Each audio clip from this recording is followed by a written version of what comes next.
ஒரே ஒரு சிலை, அதைத் தொடர்ந்து எடுக்க எடுக்க வெளிவந்த 50 சிலைகள். திருவள்ளூர் அருகே கூவம் ஆற்றின் ஆழத்தில் பல நூற்றாண்டுகளாக மறைந்திருந்த ஒரு பொக்கிஷம் தற்போது வெளிச்சத்திற்கு வந்துள்ளது. இது குறித்த கூடுதல் தகவல்களை பார்க்கலாம். திருவள்ளூர் மாவட்டம் பிஞ்சிவாக்கம் கிராமத்தில் கூவம் ஆற்று படுகையில் 50 பழங்கால கற்சிலைகள் கண்டெடுக்கப்பட்டுள்ளன.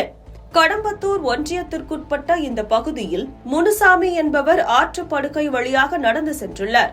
அப்போது மணலுக்குள் ஒரு கற்சிலையின் ஒரு பகுதி தென்பட்டதை கண்டு அவர் அதிர்ச்சி அடைந்தார். உடனடியாக அவர் அளித்த தகவலின் பேரில் கிராம மக்கள் அங்கு திரண்டு அந்த சிலையை மீட்டனர். ஒரு சிலையோடு முடிந்து விடாமல் அதே இடத்தில் மணலை தோண்ட தோண்ட அடுத்தடுத்து சிலைகள் வெளிவந்த வண்ணம் இருந்தன.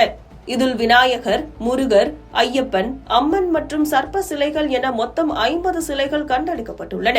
கண்டெடுக்கப்பட்ட சிலைகள் அனைத்தும் மிகவும் பழமையானவை என்பதால் அப்பகுதி மக்கள் மற்றும் சமூக ஆர்வலர்கள் இவற்றை அரசு வசம் ஒப்படைக்க வேண்டும் என்று வலியுறுத்தினர். தகவல் அறிந்து சம்பவ இடத்திற்கு விரைந்த கடம்பத்தூர் காவல்துறையினர் கண்டெடுக்கப்பட்ட சிலைகளுக்கு பாதுகாப்பு அளித்தனர்.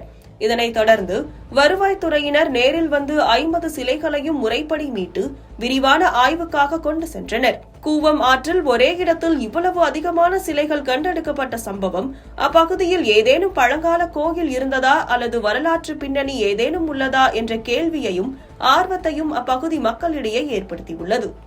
எங்கள் கிராமத்து சைடு தான் கூவாறு கடந்து போகுது. கடந்த ஒரு 6 மாதமாக அதிகமாக தண்ணி போயிட்டு இருந்தது. இப்போ கொஞ்சம் மழை கம்மியானதால் தண்ணியோடைய அளவு கம்மியானதால் தண்ணி கொஞ்சம் ஒரு ஓட மாதிரி போயிட்டுருக்கு. காலையில் பசங்க எங்கள் கிராமத்தை சேர்ந்த இளைஞர்கள் இந்த பக்கம் மாடு அந்த மாதிரி ஏதாவது ஓட்டிகிட்டு போயிருக்காங்க. மாடு எடுத்துகிட்டு போயிருக்காங்க. கைனிக்கு போகும்போது தண்ணியில் பார்த்துறாங்க, ஒரு சின்ன சிலை இருந்திருக்கு. அது ஒரு சிலை எடுத்தோடனையும் அதுக்கப்புறம் எங்கள் தம்பங்க என்ன பண்ணுங்க, பக்கத்தில் நம்ம ஃப்ரெண்ட்ஸ் எல்லாம் கூப்பிட்டு சிலை இருக்க எடுக்கணும் அப்படின்னு சொல்லும்போது அப்புறம் கிராமத்துலேருந்து எல்லா சைட்லையும் பசங்க அந்த சிலை எடுத்த அப்புறம் பார்த்திங்கன்னா அது ரொம்ப பழமையான சிலையாக இருக்குது. விநாயகர் இருக்குது, முருகர் இருக்குது, ஐயப்பன் சிலை இருக்குது. அது மாதிரி எல்லா சாமி சிலையும் இருக்குது.